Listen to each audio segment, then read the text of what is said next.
Kenapa cuma Pilpres yang dipersoalkan? Padahal kan pemilu itu ada 5 kotak suara kan. Ada kabupaten kota, ada provinsi, untuk DPRD-nya, ada RI, ada DPD. Kan di jam yang sama, panitianya sama, bilik suaranya sama.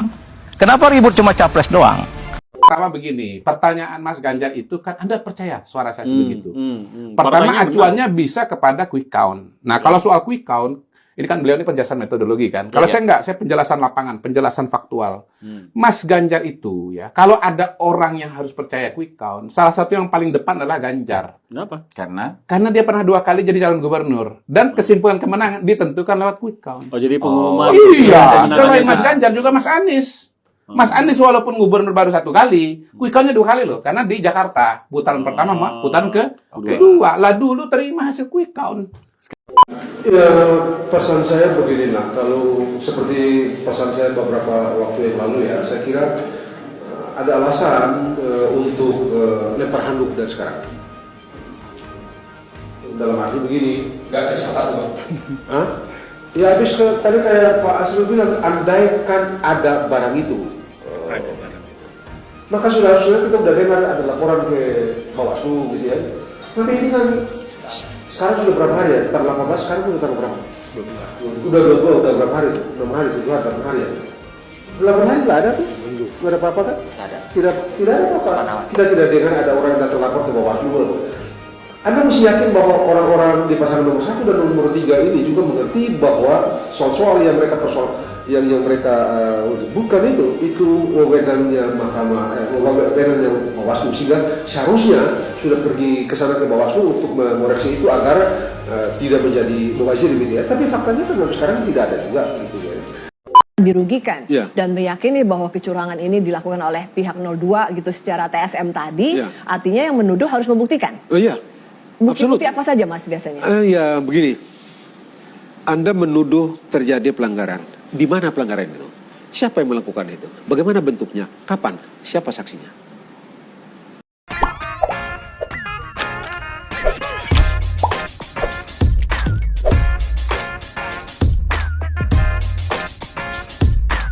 Baik sahabat sekalian, jumpa lagi bersama saya di channel ini, di mana pada kesempatan video kali ini saya akan mencoba mereaksi beberapa buah video terkait dengan hasil Pilpres yang terjadi, baik itu dari quick count maupun hasil recount dari pihak KPU yang sudah memasuki 70-an% suara ya. Dari hasil quick count maupun real count yang ada saat ini, tentu mendapatkan tanggapan atau reaksi beragam dari berbagai kubu. Tentu kubu 02 menerima ini sebagai sesuatu yang positif, baik real count maupun quick count tentunya, karena mereka berada pada posisi unggul untuk sementara. Namun berbeda dengan kubu 01 maupun 02. Kubu 01 dan 02 mengklaim bahwa kemenangan kubu 01 maupun 03 itu mengklaim bahwa kemenangan kubu 02 itu tidak terlepas dari unsur kecurangan. Dan kecurangan-kecurangan tersebut menurut mereka sudah ada data-datanya yang nantinya akan diperjuangkan, baik melalui jalur MK tentunya sesuai dengan prosedur, dan juga ada upaya-upaya lain di luar itu, yakni adanya isu yang santer terdengar saat ini, yaitu melalui hak angket di DPR. Dan jika kita perhatikan, tentunya dari kubu 01 maupun 03, ini belum bisa dengan legowo menerima kekalahan. Karena seperti yang kita ketahui, bahwa quick count itu bukan baru kali ini, tetapi sudah sering kali digunakan, bukan hanya saat Pilpres atau pemilu, tetapi juga sudah sering kali digunakan pada pilkada-pilkada. Dan sampai sejauh ini, belum pernah terjadi, ya, lembaga-lembaga survei kredibel yang saat ini menampilkan datanya, itu belum pernah memiliki pengalaman keliru dalam mendiagnosa atau dalam memberikan hasil yang seperti kita ketahui saat ini. Ternyata dari hasil survei bahkan sampai quick count hasilnya tidak jauh berbeda. Namun tentu ini semua tidak serta-merta diterima oleh segala pihak. Oleh karena itu dari video ini nanti kita akan melihat bagaimana berbagai tanggapan atau reaksi atau respon dari beberapa tokoh politik, baik itu dari kubu 02, 01 maupun 03, dan juga dari para surveyor serta para netizen menanggapi hal demikian. Dan dalam video ini juga kita akan mendengarkan salah seorang anggota DPR yang juga adalah wakil ketua umum Partai PAN merasa agak heran atau ada kejanggalan mengapa kubu 01 maupun 03 tidak mengakui hasil quick count Pilpres, tetapi kalau hasil pileknya itu diakui. Nah ini kan sungguh anomali ya, karena kenapa? Kegiatan Pilpres ataupun Pileg ini berjalan dalam waktu bersamaan, tetapi di satu sisi Pilpres tidak diterima, tetapi Pilegnya diterima.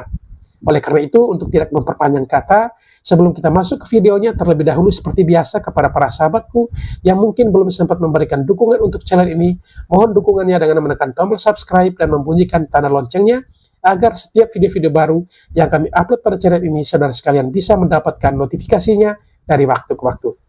Baik, kita langsung ke video pertama, yaitu pernyataan dari Wakil Ketua Umum Partai Amanat Nasional yang bingung karena hasil quick count Pilpres tidak diterima, tetapi hasil quick count Pileg diterima. Mari kita ikuti videonya.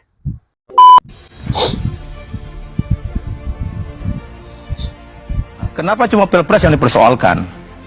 Padahal kan pemilu itu ada 5 kotak suara kan?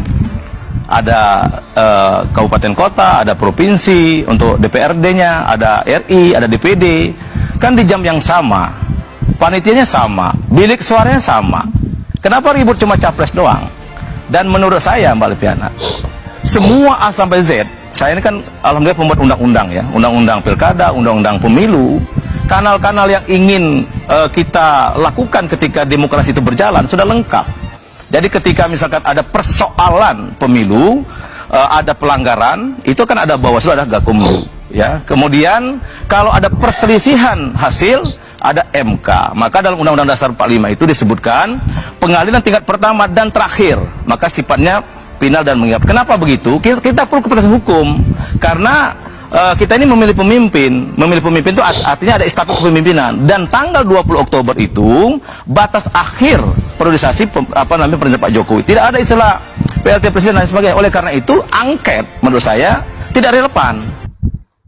Nah, angket tidak relevan, dan jika terjadi kecurangan ada Bawaslu, ada Gakumdu, dan jika terjadi perselisihan atau tidak menerimanya hasil pemilu ada MK-nya, sehingga prosedurnya sudah jelas. Dan memang sangat tidak masuk akal yang dituduh curang hanya Pilpresnya, sedangkan Pilegnya tidak dituduh curang. Padahalnya terjadi dalam waktu bersamaan, bilik suara yang sama, panitia yang sama, pencoblosnya juga yang sama. Tetapi kok harus dipisahkan? Nah ini ada apa sebenarnya? Baik, mari selanjutnya kita dengarkan apa komentar dari Bang Kodari. Kodari, Anda percaya Mas Ganjar dan Mas Anies tidak percaya quick count? Ya, pertama begini, pertanyaan Mas Ganjar itu kan Anda percaya suara saya sebegitu. Pertama acuannya bisa kepada quick count. Nah, kalau soal quick count, ini kan beliau ini penjelasan metodologi kan. Kalau saya enggak, saya penjelasan lapangan, penjelasan faktual. Mas Ganjar itu ya, kalau ada orang yang harus percaya quick count, salah satu yang paling depan adalah Ganjar. Kenapa? Karena dia pernah 2 kali jadi calon gubernur, dan kesimpulan kemenangan ditentukan lewat quick count. Oh, jadi pengumuman. Iya, selain Mas Ganjar juga Mas Anies. Mas Anies walaupun gubernur baru 1 kali, quick count-nya 2 kali loh, karena di Jakarta putaran pertama, putaran kedua. Lah dulu terima hasil quick count. Iya, kenapa sekarang tidak? Masa sekarang nggak terima dengan hasil quick count kan? Itu namanya aneh bin ajaib. Jadi pertanyaan saya, Anda percaya bahwa Mas Ganjar nggak percaya dengan quick count? Gimana? Jadi Anda percaya Mas Ganjar Anda nggak percaya bahwa Mas Ganjar nggak percaya dengan quick count? Kalau Coach Kodari yang bilang dia kan mengalami di lapangan. Iya, dan saya ada di situ. Ya. Ada di situ saya. Jadi biasanya quick count itu langsung diterima sama yang menang. Menang. Kalau yang kalah pakai koma tunggu dulu. Nanti Iya. gitu ya. Nanti real count Pakai dulu. koma, pakai tanda seru, tanda serunya 3. Gitu. Narasi-narasi adu domba itu adalah dari kelompok-kelompok yang kalah dalam pemilu. Dalam memang sejarah, kelompok yang kalah itu menyuarakan ini curang, Iya, pemilu pasti curang. lah, Sedangkan pemerintah sudah bersikap sangat bijaksana dan bersikap sangat objektif melaksanakan pemilu sebaik-baiknya. Jadi memang harus ada prasangka baik kepada pemerintah. Nah, prasangka baik kepada pemerintah, kepada TNI, Polri, dan KPU, Bawaslu itu adalah bagian dari cinta tanah air. yang mana sudah berupaya keras melaksanakan pemilu sebaik-baiknya. Jadi pemahaman saya kepada seluruh masyarakat, kita harus legowo menyikapi semua pemberitaan. Jangan kita telan mentah-mentah. Karena kalau kita mengedepankan prasangka buruk, itu bagian dari kita tidak kuat iman. 01 dan 03 lebih elegan press conference dan ucapkan selamat kepada dua. Ya, pesan saya beginilah, kalau seperti pesan saya beberapa waktu yang lalu ya, saya kira ada alasan untuk lempar handuk dan sekarang. Lempar handuk ya. Dalam arti begini, nggak ada syarat. Hah? Ya habis tadi kayak Pak Asri bilang, andaikan ada barang itu. Barang apa ya? Maka sudah kita udah dengar ada laporan ke Bawaslu gitu ya. Tapi ini kan sekarang sudah berapa hari ya? Tanggal 18 sekarang sudah tanggal berapa? Udah berapa hari? 6 hari, 7 hari, 8 hari ya? 8 hari nggak ada tuh? Nggak ada apa-apa kan? Tidak ada apa-apa. Kita tidak dengar ada orang yang datang lapor ke Bawaslu. Anda mesti yakin bahwa orang-orang di pasangan nomor 1 dan nomor 3 ini juga mengerti bahwa soal-soal yang mereka yang mereka bukan itu wewenangnya mahkamah, wewenangnya Bawaslu, sehingga seharusnya sudah pergi ke sana ke Bawaslu untuk mengoreksi itu agar tidak menjadi mubazir gitu ya. Tapi faktanya kan sekarang tidak ada juga gitu ya. Saya kira karena sebegini jauh tidak ada, maka sekali lagi menurut saya sudah mulai ada alasan yang cukup masuk akal untuk lempar handuk di hari-hari ini, atau dengan kata lain sudahlah ambil baik press conference, kasih ucapan selamat kepada Prabowo dan Gibran. Saya kira itu elegan. Ya kenapa? Faktanya kan sampai sekarang ini kita tidak pernah mendengar ada satu data pun yang dibawa atau ada satu tindakan pun yang disampaikan ke Bawaslu untuk dikoreksi.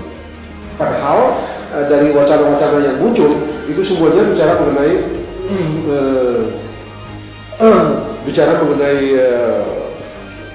prosedur curang ini, curang itu dan segala macam gitu ya. Apalagi sebelum kemarin saya dengar Pak Anies mengatakan beberapa waktu lalu, saya baca Pak Anies mengatakan bahwa ada masalah ini sudah muncul dari coblos, bukan pada saat coblos tapi pra coblos. Ya kurang lebih begitu gitu. Nah itu kan wewenangnya mahkamah, wewenangnya Bawaslu. Kenapa tidak pergi ke sana gitu, cuma bicara begitu. Jadi kira-kira mulai ada alasan untuk mengatakan bahwa sebenarnya sih yang dipegang, ya ini kayak kalau menembak angin, kalau menjaring angin, ya kekuatannya kayak itu kerupuk itu tadi deh, atau apa namanya buih itu, atau ya itu tadi meriam bulu di kampung-kampung bunyinya gede tapi nggak ada efeknya. Oleh karena itu saya rasa memang lebih baik udah deh lempar handuk, kasarnya begitu. Kalau enggak, elegannya ambil mic, undang teman-teman wartawan, kita press conference, kasih selamat kepada, ucapan terima kasih kepada rakyat telah menentukan penilaian mereka secara sadar, dan pilihan itu memberikan keuntungan atau kemenangan kepada Pak Prabowo dan Gibran, dan selamatlah kepada mereka. Itu saya kira cara hebat menghargai rakyat kita dan menghargai bangsa kita, sekaligus mengkonsolidasi demokrasi yang mereka impikan untuk dihadirkan pada pemilu kali ini. Saya kira itulah yang paling mungkin dilakukan. Surat suara itu adalah bukti kejujuran suara rakyat.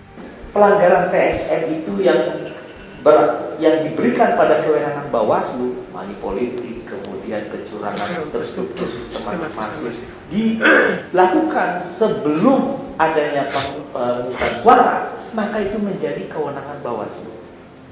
Inilah prinsip-prinsip yang harus kita lakukan di dalam menghormati ya pelaksanaan demokrasi kita yang sudah kita sepakati melalui Undang-Undang Pemilu. Penyelenggara pemilu itu adalah lembaga mandiri. Tidak ada kaitan afiliasi dengan partai politik manapun. Itu undang-undang, konstitusi mengatakan demikian. KPU huruf kecil dalam konstitusi pasal 22 UUD, kemudian diterjemahkan dalam undang-undang pemilu, termasuk lembaga-lembaga penyelenggara pemilu itu adalah KPU, Bawaslu, dan Dewan Kehormatan Penyelenggara Pemilu. Semuanya independen. Dan dalam melaksanakan prinsip dan asas pemilu jujur, adil, jujur, tidak boleh bohong.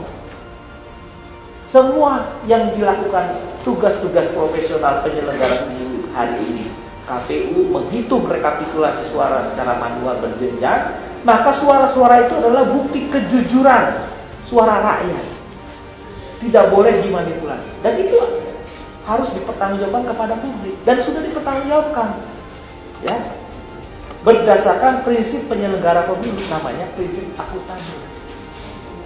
Jadi inilah demokrasi kita.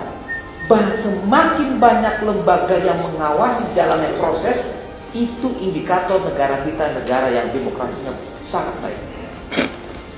Bayangkan Bapak Ibu semua ya, kalau kita di dalam TPS itu memperhatikan proses pemungutan suara, dilanjutkan proses penghitungan suara, maka di sana itu harus ada keterbukaan kepada publik. Ada masyarakat, kemudian pada saat dihitung setelah pukul 13, maka di situ ada saksi-saksi dari peserta pemilu, ada pengawas pemilu, dan berita acaranya wajib ditandatangani. Itu membuktikan bahwa ada kejujuran. Itu membuktikan bahwa hasilnya dipertanggungjawabkan kepada publik. Dari mulai KPPS, di tingkat TPS, kemudian rekapitulasinya dibawa ke tingkat TPS, ke tingkat kecamatan BPK, sampai dengan ketingkatan yang lebih tinggi, kabupaten kota, provinsi, baru di level nasional oleh KPU RI. Kalian tuh nggak kenapa Pak Anies dan Pak Ganjar sulit menerima kekalahan? Ini dia.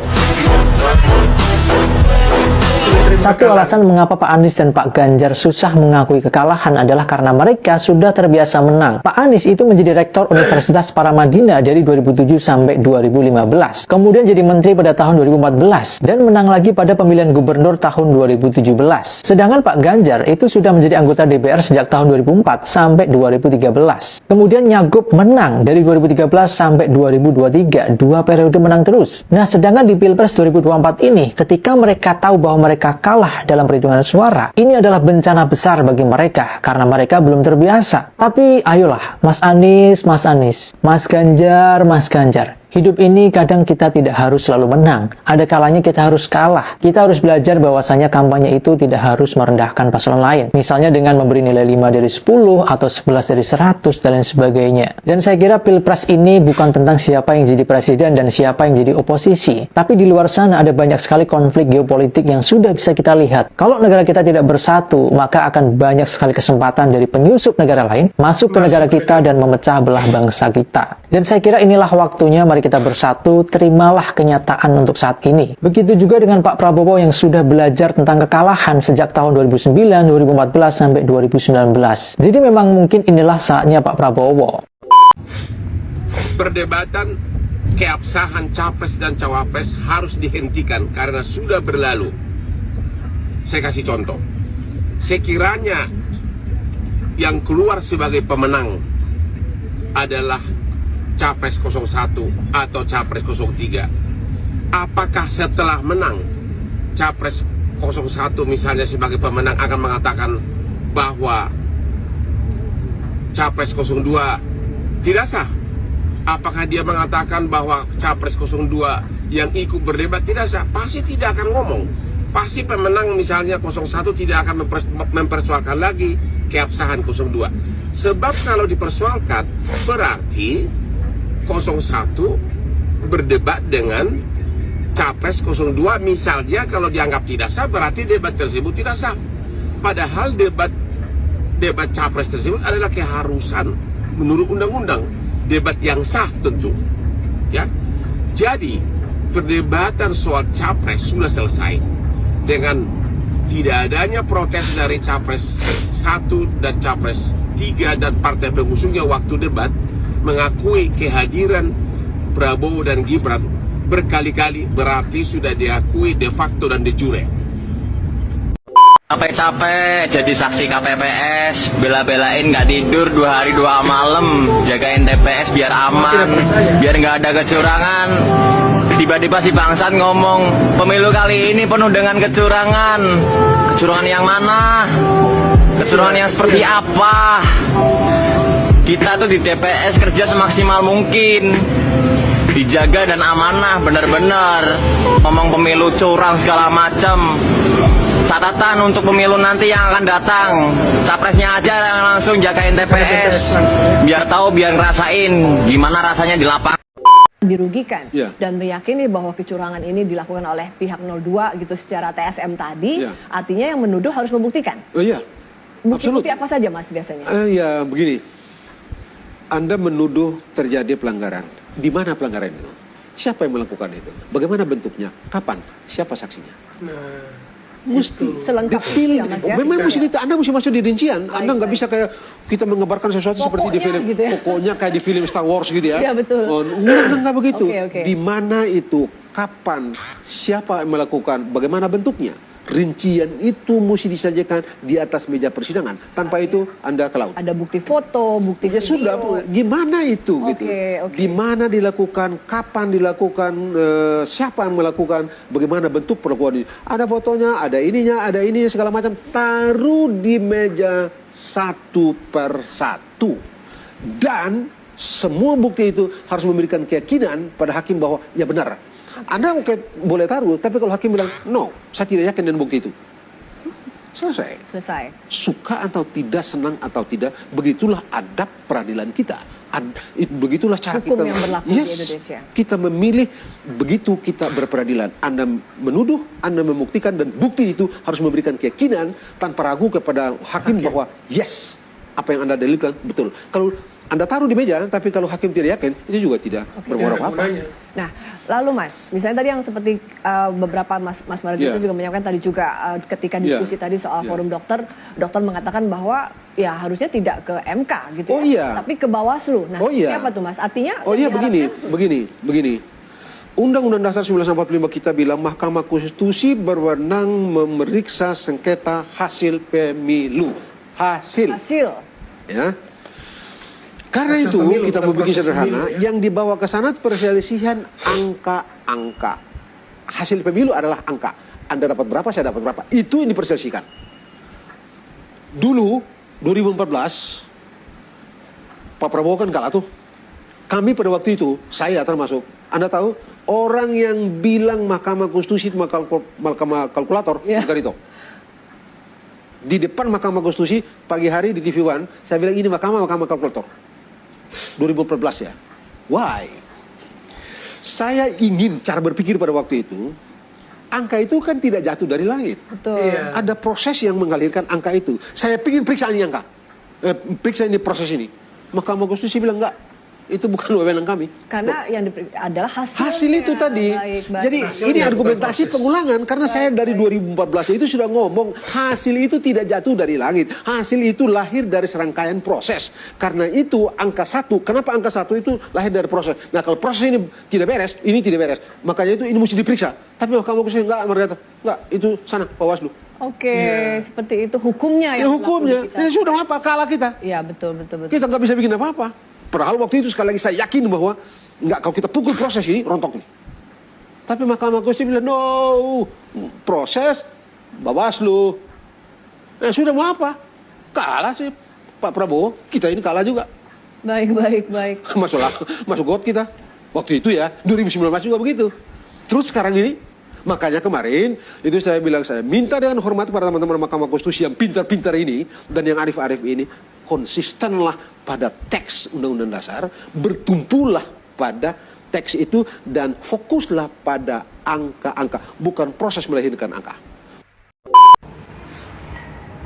Pasangan nomor 1 dan pasangan nomor 3 lagi ngumpulin data katanya untuk menyelamatkan demokrasi di Indonesia. Hey, kami yang milih nomor 2 sekarang sudah merasa bahwa demokrasi sudah dijalankan di pemilihan umum ini. Ada-ada aja. Surat terbuka untuk paslon nomor 1 dan nomor 3. Anda berdua bukan orang yang baik dalam berdemokrasi. Anda tidak dewasa dalam berdemokrasi. Mengapa saya kata Anda tidak dewasa? Ketika hasil quick count memenangkan paslon nomor 2, Anda menolaknya. Anda bukan nggak tahu hasil quick count tersebut ketika Anda menjadi gubernur saat pilkada di daerah. Pas saat pilkada DKI Jakarta maupun Jawa Tengah, Anda memenangkan hasil quick count dan Anda mengaku hasil count tersebut sebagai hasil yang benar. Walaupun Anda menunggu hasil real count yang benar dari KPU. Anda berdua tidak demokrasi. Mengapa ya? Anda dulu mengatakan bahwa siap menang dan siap kalah. Tapi saat Pilpres Anda tidak siap kalah. Bahkan pendukung-pendukung Anda melakukan berbagai-bagai aksi yang ada di KPU dan sebagainya. Bahkan ada yang melaporkan hasil lembaga quick count tersebut ke hukum gitu loh. Jadi suruh mereka pulang, suruh mereka tenang, dan suruh mereka menunggu hasil dari real count KPU. Mengapa Anda panik semuanya ketika kalah?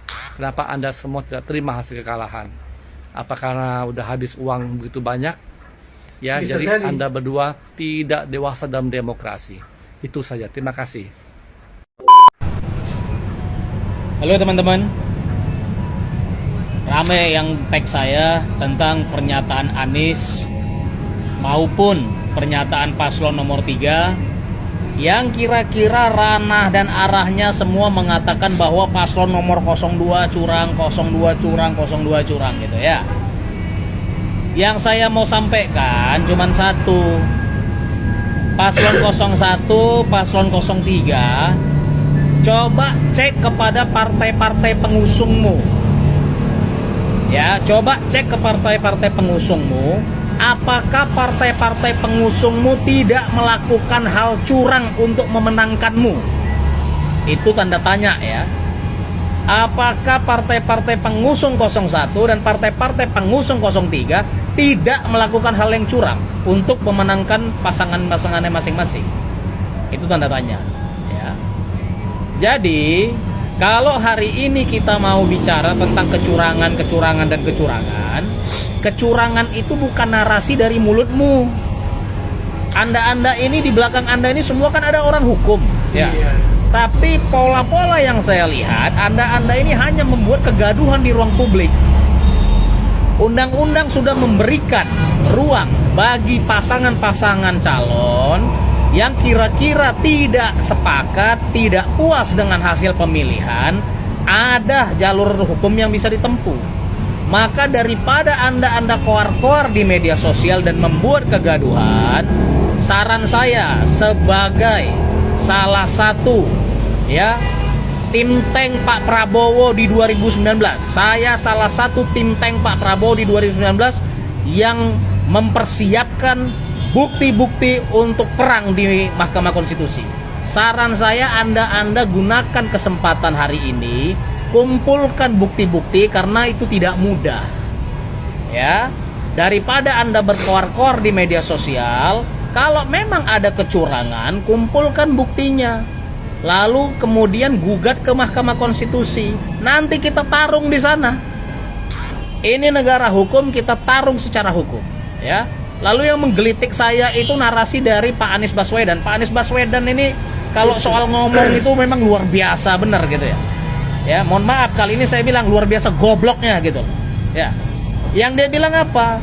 Ada yang menjadi fokus saya, ada hal-hal bukan pada saat pencoblosan. Hal-hal sebelum pra pencoblosan, ya iya namanya sebelum pencoblosan semua paslon itu kampanye. Termasuk ente juga kampanye. Yang namanya kampanye itulah yang kemudian mempengaruhi calon-calon pemilih untuk kemudian akhirnya mencoblos pilihannya di TPS. Gimana gitu ya. Lama-lama malu pula kita punya salah satu tokoh intelektual yang kayak model begini. Ya. Jadi saran saya ke paslon 01, paslon 03 plus semua instrumen-instrumen di bawahnya, jangan banyak koar-koar, gunakan waktu yang Anda punya untuk kemudian mengumpulkan bukti, kita tarung di Mahkamah Konstitusi. Oke?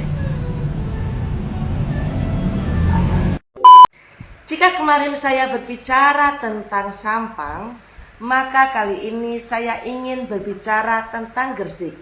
Tepatnya di TPS 004 Desa Gredeg, Kecamatan Duduk Sampean, Kabupaten Gresik, Jawa Timur. Di mana di TPS 004 tersebut terjadi kejadian yang sangat unik. Kenapa? Karena perolehan suaranya menyesuaikan dengan nilai yang diberikan oleh Ganjar Pranowo dan Anies Baswedan kepada Bapak Prabowo Subianto pada debat Capres yang ketiga. Di mana di dalam pemilihan presiden tersebut pemilu lah tepatnya. Ini berita saya lansir dari CNN tanggal 19 Februari. Jadi yang saya dapatkan adalah di mana di TPS 004 terdapat 222 pemilih. Kemudian hanya 5 orang yang memilih Ganjar Pranowo dan 11 orang yang memilih Anies Baswedan. Sisanya 202 itu memilih Bapak Prabowo Subianto dan sisanya lagi yang 4 itu tidak sah. Nah, saudaraku yang terkasih, ini luar biasa hebat. Di mana Tuhan tidak tidur. Benar. Gusti mboten sare. Dia memberikan yang terbaik. Dia menyadarkan Bapak Ganjar Pranowo untuk hati-hati terhadap statementnya, apalagi melakukan pembulian di publik. Juga mengingatkan Anies Baswedan juga harus hati-hati. Kenapa? Karena mulutmu adalah harimau. Apa yang kau dapatkan sesuai dengan penilaian yang kau berikan. Jadi teman-teman, tidak ada yang namanya angket-angketan, tidak ada yang namanya pemilihan ulang, karena semua rakyat cinta Jokowi dan hanya Prabowo yang mau satu paket dengan Jokowi. Terima kasih saudaraku. Ini adalah peringatan buat kita semua. Thank you. Mas Anies nggak usah takut. Disebut saja angkanya gitu loh. Nah. Kayak saya gitu loh. Jangan di bawah 5. Sebut saja angkanya berapa? 11 mas. Dari 100. Ketika pemilu, Bapak langsung diberikan nilai 17% dari 100. Terus Bapak ngomong, kalian percaya? Suara saya segitu. Tantrum. Wah curang ini. Harus lapor ini. Demo. Kayak mana Pak?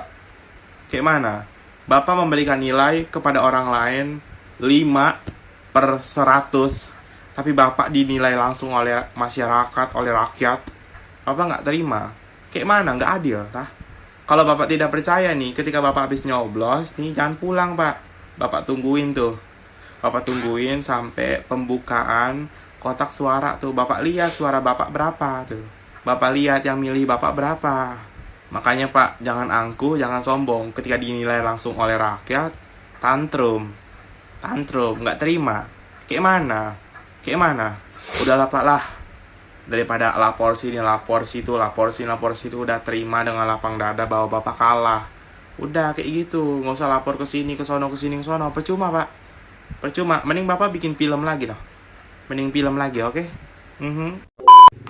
Para pendukung 01 dan 03, saya hanya ingin menyadarkan kalian kalau kalian itu dimanfaatkan oleh para elit paslon. Psikologi kalian dipermainkan. Otak kalian didoktrin seolah-olah pilpres ini curang. Padahal kita tahu semua mereka orang-orang pintar, orang-orang cerdas, pasti tahu tentang metodologi quick count, real count, tahu. Apalagi Pak Anies sudah pernah Pilgub DKI, dia mengakui akuratnya quick count dan real count. Terus Pak Ganjar juga pernah di Pilgub Jawa Tengah. Dia tahu mengalami real count dan quick count. Jadi apalagi?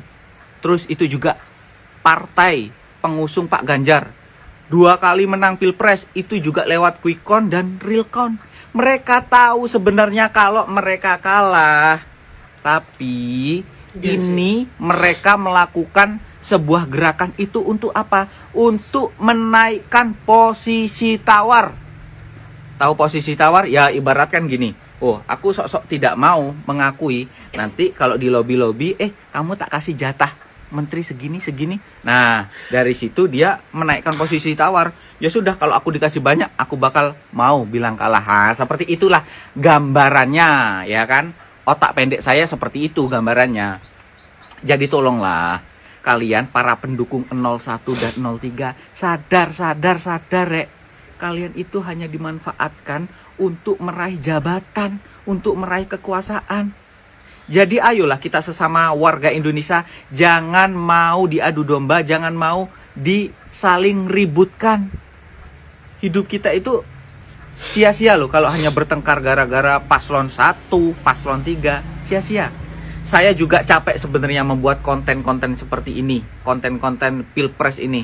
Tapi saya tidak mau berhenti membuat sebelum para pendukung 01 dan 03 sadar akan dirinya kalah. Yang didukung itu hanya mementingkan jabatan dan kekuasaan. Jadi gini ya, saya akan berhenti membuat konten tentang politik ini setelah semua sadar kalau pemenangnya Prabowo Gibran, dan Prabowo Gibran itu memang kehendak rakyat, pilihan rakyat. Itu saja. Terima kasih. Dengan lembaga survei kalian nggak percaya. Hari ini dengan MK, dengan KPU kalian juga nggak percaya. Terus ngapain kalian ikut pemilu? Ya? Gini. Tahun 2019 saya dan almarhumah Bu Rahmawati Soekarno Putri bersama tim, kami melihat pada saat itu bahwa C1 Pak Prabowo nggak kuat gitu. Jadi kami nggak mau ikut-ikutan ke MK, malah kami ngambil jalan lain. Kami teliti tuh, kami telusuri, kami pelajari terkait PKPU. Ternyata ketemu gitu, ada celahnya bahwa PKPU nomor 5 tahun 2019 ini bisa digugat ke Mahkamah Agung. Dan kami menang, dikabulkan permintaannya sebagian gitu loh. Nggak, artinya begini. Artinya kami berjuang pada tempatnya gitu loh. Nggak ngasal. Ini hak angket mau apa? Mau nego-nego yang lain? Hah? Aduh, kami tunggu perjuangan kalian di Mahkamah Konstitusi. Bawa bukti kalian, C1 kalian lengkap. Nah, pertanyaannya adalah sekarang, mampu nggak kalian pendukung-pendukung ini tanyakan ke paslon jagoan kalian, C1-nya ada nggak gitu. Jangan mau ngotot versi kalian aja. Indonesia bukan punya kalian, ya. Ayo berkelas dong. Kalau kalah itu ya kalah. Ngakuin saja. Apapun, kalah ya kalah. Mau apa lagi? Mau ongkat angket, nggak penting. Kan waktu di TPS, masing-masing calon ada saksinya. Waktu penghitungan memang pada tidur ya. Coba deh, yang bilang curang itu, pergi ke TPS seluruh Indonesia, kamu cek deh. Memang pemenangnya Prabowo Gibran kok. Bilang curang. Coba deh jawab jujur dari hati kamu. Seluruh TPS seluruh Indonesia. Ya memang pemenangnya Prabowo Gibran. Ganjar kalah. Anies kalah. Seneng banget sih lo kalau saya minum saus satu pabrik. Oke. Tidak ada perjuangan yang sia-sia dan tentu saja semua masih semangat. Cuman di Indonesia suara pemilih 26% diklaim menang. Lebih lucunya lagi 17% pun klaim menang. Suara 58%, 57% dianggap kalah. Itu yang dinamakan cerdas. Itu dinamakan pemikiran orang-orang cerdas katanya. Kenapa sih semuanya kayak anak kecil ya? Kayak anak kecil kalau sudah kalah, nak mau, aku maunya ulang. Ulang sampai kapan, Pak? Sampai kalian menang baru berhenti ini pemilu. Kalau udah ada yang menang dan dilakukan pemilihan ulang, besok-besok orang kalau pemilu tidak usah serius-serius. Karena apa? Buat apa kalian serius? Toh bisa diulang. Kalau pemilu bisa diulang, nanti selanjutnya kalau ada pemilu lagi, kalian itu sudah suaranya udah mau kalah. Kalian tenang aja. Karena nanti kalau udah selesai ini, kalian nggak menang bisa diulang lagi. Salam dari TKN Koprabu. Yang suka video saya silahkan follow dan tinggalkan komentar. Ada orang yang katanya ahli IT, katanya menyatakan bahwa beliau menemukan bahwasannya itu KPU sudah melakukan kecurangan dengan mengunci hasil perolehan suara capres. Capurut. Sekarang bukannya bilang apa? Banyak orang sekarang ngaku-ngaku ahli IT, padahal yang tahu cuma Microsoft Excel, Word sama PowerPoint. Udah merasa ahli IT. Kalau dibilang ahli ini kan relatif. Kata orang itu ahli, kalau kata kita biasa aja tuh. Coba bayangkan dulu, ya kan? Beliau mengatakan bahwasanya KPU sudah mengunci, ya, 01 dikunci hanya dapatan 24%, 02 dikunci hanya dapatan 57%, 03 sisanya dapat 19%. Nyatanya sekarang kok bisa berubah? 01 dapat 25, 02 dapat 58, 03 yang paling kasihan turun jadi 17%. Itu yang pertama, kok bisa berubah angkanya. Yang kedua, kalau memang di lock seperti itu, kok bisa Aceh itu kalian 01 yang menang, Sumatera Barat begitu juga 01 yang menang. Kalau misalnya sudah terstruktur, tersistematis, berarti kan semuanya 38 provinsi itu semuanya menang 02. Yang kasihan 03, satu pun gak ada yang menang. Makanya kawan ini yang paling penasaran, ya kan? Kawan ini. Makanya aku bilang kau IT mana? IT puskesmas yang bisanya itu cuma mendata berapa jumlah pasien yang masuk dan keluar. Ditambah lagi pasien rawat inap, ya. Atau IT-nya minimarket, ya, yang taunya cuma mencatat barang masuk, barang keluar, kadang masuk, kadang keluar. Jadi penasaran aku tengok video itu kan, ada pula netizen yang men-tag, ya kan, Herman, dosen kami yang paling berprestasi. Kukliklah nama Herman ini kan, begitu kuklik, ya kan, yang keluar apa? Herman, guru berenak. Gak dapat aku sumber yang bisa dipercaya tentang ahli IT itu. Aduh, kalau kurang kerjaan kau, melamar kau ke kantor kepresidenan, lumayan kau jadi ahli IT di sana, khusus untuk buka tutup gerbang secara otomatis. Presiden mau keluar, tet buka. Presiden sudah meninggalkan istana, tet picik tutup. Mending kayak gitu kau, bergaji kau. Ini ndak, banyak kali ceritamu. Kalau memang kau ahli IT, ya, coba. Kalau memang terkunci sistemnya, buka. Banyak kali ceritamu. Bisa gak kau buka? Kalau kau bisa buka, baru itu namanya ahli IT. Banyak-banyaklah dulu kau belajar, kawan. Belajar dulu kau cabang-cabang ilmu komputer biar pintar kau. Belajar dulu kau AI, Artificial Intelligence. Belajar dulu kau sistem komputasi. Belajar dulu kau database management atau database system. Belajar dulu kau compiler design. Belajar kau coding. Belajar juga kau tentang digital forensik biar tahu kau. Jadi gak sembarangan. Lebih masuk akal lah kami mendengarkan si Mahfud MD. Beliau meminta apa? Beliau meminta supaya KPU melakukan audit forensik digital. Ngertinya kau audit forensik digital? Digital forensik adalah aktivitas penyelidikan untuk menemukan bukti digital yang sifatnya bisa memperkuat atau memperlemah bukti fisik dari sebuah kejadian biar tahu kau. Ngerti kau? Belajar dulu kau banyak-banyak, kawan. Kalau memang pintar kau, masuk kau ke dalam tim audit forensik digital itu. Itu dia baru paten. Ini enggak coret-coret lah papan tulis itu pakai spidol. Kalau memang betul kau ahli IT, kau pakai spidol. Kemas dong secara apik, secara terkomputerisasi. Baru tunjukkan ke publik. Ini enggak. Jangan kembangkan narasi liar biar tahu kau. Bahaya, itu bisa jadi hoax, itu bisa jadi fitnah.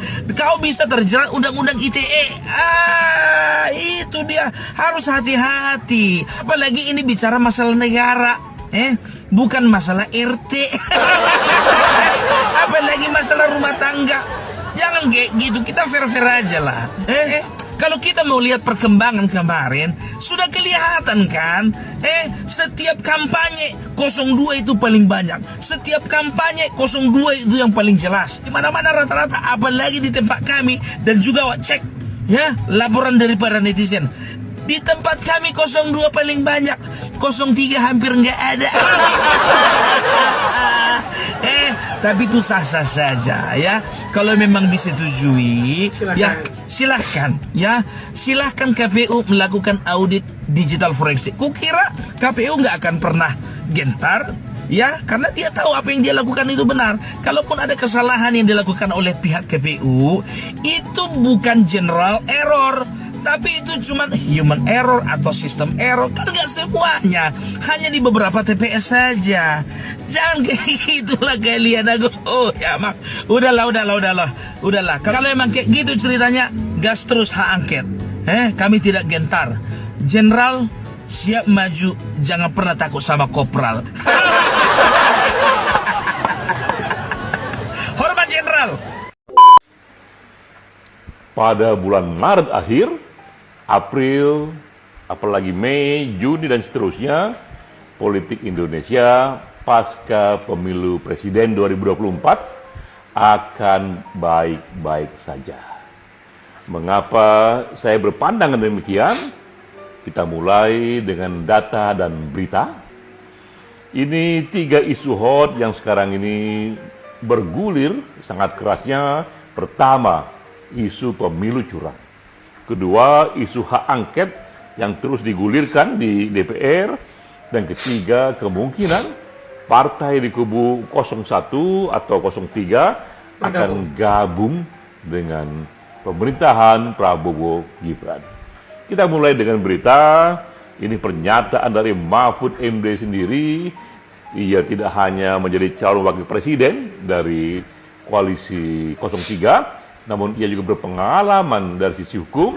Dan Mahfud menjelaskan bahwa ini tradisi panjang yang kala selalu menuduh KPU atau pemilu itu curang.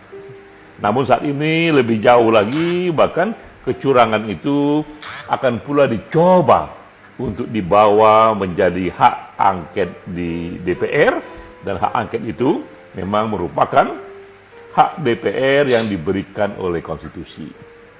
Tapi bagaimanakah kita melihat nasib perjuangan pembuktian curang ini? Ujungnya nanti adalah KPU dan Mahkamah Konstitusi dan juga lewat Bawaslu. Ini jadwalnya. Bahwa sudah ditetapkan tanggal 20 Maret 2024, itulah final. KPU akan umumkan siapa pemenangnya. Tentu pihak yang dianggap kalah bisa menjadwalkan gugatannya, dan itu diberikan waktu 1-3 hari, dan MK pun bersidang tak lebih dari 14 hari kerja. Dapat kita pastikan bahwa di awal April setelah keluar putusan MK, maka siapapun yang kemudian menjadi presiden dan wakil presiden hasil putusan MK itu tak lagi bisa digugat. Berbagai gonjang-ganjing kecurangan pemilu akan selesai melalui waktu karena sulitnya pembuktian di Mahkamah Konstitusi. Bisa kita bayangkan, Prabowo Gibran unggul 58%. Katakanlah ingin digugat 8% saja agar menjadi 2 putaran, itu artinya 8% dikali 204 juta pemilih, itu sebanyak 16 juta pemilih harus dibuktikan di meja pengadilan bahwa itu tidak sah mendukung Prabowo. Dan itu minta ampun banyaknya. Soal tuduhan curang, itu tradisi 5 tahunan sejak Pilpres 2004, 2009, 2014, dan 2019, pihak yang kalah selalu menuduh curang, lalu kemudian itu selesai di Mahkamah Konstitusi, dan apa hasilnya? Hasilnya sama, baik Pilpres 2004 hingga 2019, sama hasilnya, bahwa pemenang KPU itulah yang akhirnya sah menjadi presiden dan wakil presiden Indonesia, dan sah mereka memerintah. Sudah terjadi 4 kali Pilpres, 2024 ini pun akan berujung yang sama. Lalu bagaimana dengan hak angket? Besar kemungkinan hak angket ini pun mati melalui waktu karena tak cukup dukungan di DPR untuk memperoleh 51% akibat akan berubahnya koalisi partai di belakang Prabowo dan Gibran. Pada waktunya ini nanti akan terbentuk koalisi baru Prabowo-Gibran. Koalisi yang lama, tiga-tiganya itu mencair karena situasi sudah berubah.